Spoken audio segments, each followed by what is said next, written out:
Salut à toi, j'espère que tu vas bien. On se retrouve aujourd'hui pour analyser la Coupe du Monde qui s'est terminée dimanche dernier et qui a vu la victoire finale de la France face à la Croatie sur le score de 4-2. On a vu dans tout le pays des grandes scènes de joie, des grandes scènes de liesse nationale, beaucoup d'émotions qui ont été partagées. À chaque but, on a sauté. On a absolument voulu que cette équipe de France aille jusqu'au bout et elle nous a énormément régalé avec une finale exceptionnelle avec 4-2. Avec quand même 4 buts du coup qui ont été inscrits par l'équipe de France. Et dans cette vidéo en fait, je voulais te faire un petit débrief des paris que j'avais proposés dans le club VIP et en fait les comparer pour voir en fait si les paris que j'avais proposés ont été des value bets. Comme dans tous mes débriefs, la vidéo sera divisée en 3 parties. On va faire une première partie, on va voir les points positifs des paris que j'ai proposés et en quoi ils constituaient des value bets. La deuxième partie, ce sera sur les points négatifs comme d'habitude où j'expliquerai les points négatifs un peu des paris que j'ai proposés dans le club VIP. Et dans la troisième partie, on conclura en fait pour savoir si les paris que j'ai proposés en amont et aussi en aval, c'est-à-dire a posteriori de la rencontre, peuvent être considérés comme des value bets et des paris intéressants. Donc en fait, dans ce match, dans le club VIP, j'avais proposé seulement 2 paris, quelque chose d'assez sûr. J'avais proposé le premier pari qui va s'afficher juste ici, c'était la victoire finale de la France face à la Croatie. Autrement dit, la France est championne du monde et sort vainqueur de cette confrontation face à la Croatie. C'était coté à 1,45. Et le deuxième pari que j'ai proposé, c'était moins de 2,5 buts dans la rencontre. Et c'était coté à 1,50.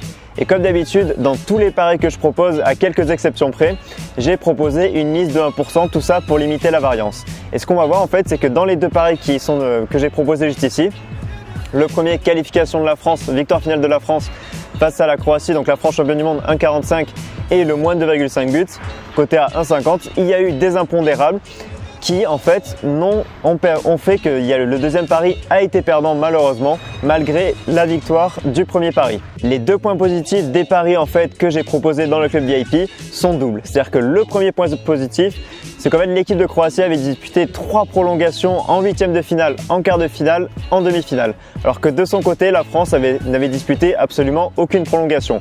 Elle avait gagné ses 3 matchs de manière sèche, 4-3 face à l'Argentine, 2-0 face à l'Uruguay et 1-0 face à la Belgique. Donc déjà on peut imaginer qu'il y avait beaucoup de fatigue côté croate. Et il y avait aussi un certain nombre de joueurs qui étaient incertains du côté de la Croatie, avec des joueurs évidemment rincés physiquement, très fatigués. Je pense notamment à Luka Modric qui a fait une très grosse saison avec le Real Madrid.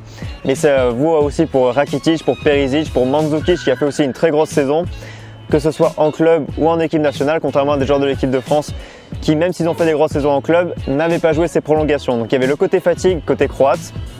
Et le deuxième point positif, c'était que si on regardait rétrospectivement les matchs de l'équipe de France, sur les 6 matchs joués, il y avait 4 matchs où il y a eu moins de 2,5 buts et 2 matchs avec plus de 2,5 buts. Et les 2 matchs, en fait, c'était France-Australie avec 2-1 pour l'équipe de France et France-Argentine avec 4-3 pour l'équipe de France. Sauf que France-Australie, ça a été énormément de chance côté français. Normalement, dans ce match, il aurait dû y avoir un seul ou maximum 2 buts. Ce qu'il faut retenir, c'est qu'en fait, la France, c'était une équipe qui a été vraiment très solide dans cette Coupe du Monde et rien ne laissait présager dans cette finale qu'il allait avoir énormément de buts. Notamment parce que le scénario que moi personnellement j'avais prévu pour ce match, c'était que l'équipe de France allait grosso modo gagner peut-être 2-0. Et ce qui s'est passé, c'est que l'équipe de Croatie a merveilleusement joué et que le match s'est énormément délité. Il y a eu énormément de buts, ce qui a constitué un impondérable. Côté négatif, on peut retenir 2 points principaux. Alors le premier point, c'est qu'on pouvait s'y attendre, même si on n'en était pas sûr, c'est que la Croatie a très bien joué. C'est-à-dire que la Croatie, ça a été une équipe vraiment assez spectaculaire dans cette Coupe du Monde, qui a produit vraiment un très beau jeu. Et c'est ce qui a fait que notamment à l'international, l'équipe de France a été peu soutenue. Et la plupart des supporters, des personnes qui ont regardé cette Coupe du Monde, étaient plutôt du côté de la Croatie plutôt que du côté de l'équipe de France. Et ce qu'on peut voir, c'est que la Croatie avait gagné 3-0 face à l'Argentine en phase de poule et a globalement dans cette finale surdominé la France dans les 10-15 premières minutes où vraiment on s'est dit que la France allait pas du tout être sûre d'être championne du monde. La Croatie a vraiment très bien joué, le but il est absolument magnifique, c'est une très belle combinaison avec un coup franc qui revient sur le côté, ça revient vers l'intérieur et là il y a un très beau but. Donc l'équipe de Croatie a merveilleusement joué. C'était le premier point négatif qui aurait pu faire perdre ce pari. Le deuxième point négatif, c'est qu'en fait, étant donné que l'équipe de Croatie était très fatiguée, on a pu imaginer en fait que, étant donné que l'équipe était très fatiguée, elle a pu laisser des espaces, ce qui a été énormément le cas. C'est-à-dire que les 2 premiers buts de l'équipe de France, c'est énormément de chance, il n'y avait pas de faute sur Griezmann. Le penalty, il est vraiment contestable, énormément contestable. Pour moi, il n'y a pas penalty. Le 3e but, c'est vraiment Pogba, il le laisse marquer. Le 4e but, c'est vraiment, il laisse marquer Mbappé également. Donc il y a eu beaucoup de buts dans ce match parce que la Croatie a été très fatiguée et pas vraiment parce que la Croatie a mal joué ou alors elle a été en difficulté tactiquement ou pour des raisons diverses. C'était vraiment la fatigue côté croate et cet élément négatif pouvait être vraiment considéré comme tel par rapport aux paris que j'ai proposés. En conclusion, est-ce que ces deux paris constituaient des value bets? Donc les paris, c'était victoire de la France finale face à la Croatie 1,45 et moins de 2,5 buts dans le match. Est-ce que ces deux paris, en fait, la cote que laissait supposer la probabilité de ce pari était supérieure à la probabilité réelle que l'événement se passe? C'est-à-dire que pour une cote de 1,45, pour que ce soit considéré comme une value bet, il faudrait que la probabilité que cette cote passe soit supérieure à 70%. Donc ça voulait dire, est-ce que la victoire finale de l'équipe de France avait une probabilité plus forte de 70% de passer? Et est-ce que la probabilité qu'il y ait moins de 2,5 buts ait une probabilité plus forte de 65% de passer pour une cote à 1,50? Alors avec le recul, vu que moi je fais les paris évidemment avant les matchs, mais évidemment pour savoir si c'est des value bets, je regarde aussi après le match. Je compare un peu si pour moi c'est des value bets.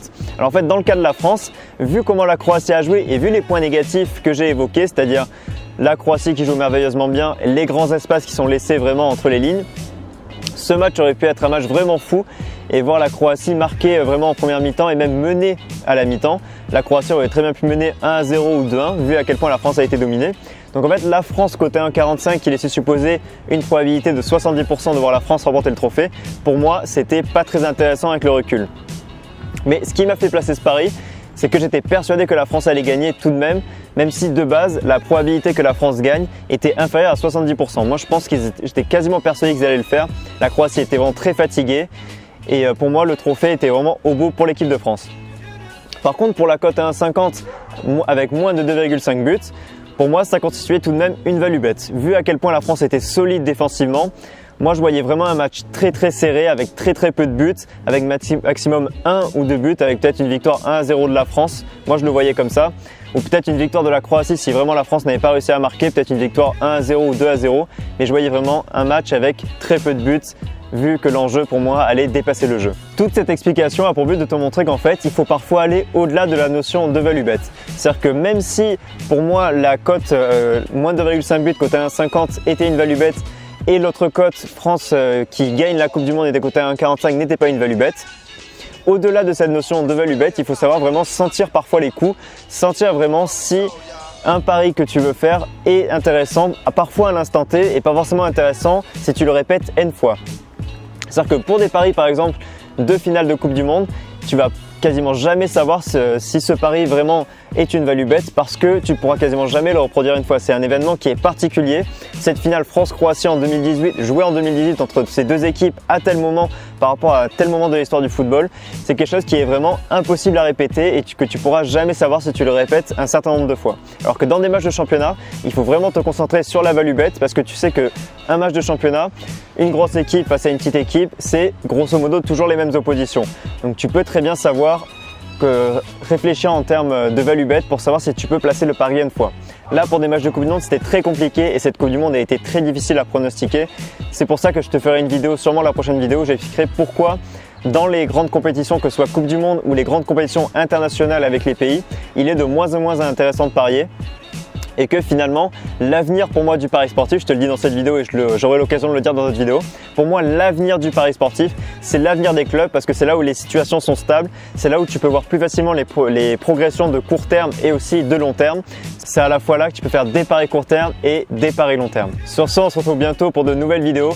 Comme d'habitude, je te souhaite tout plein de réussite et le meilleur dans les paris sportifs. Moi je te dis à bientôt, ciao.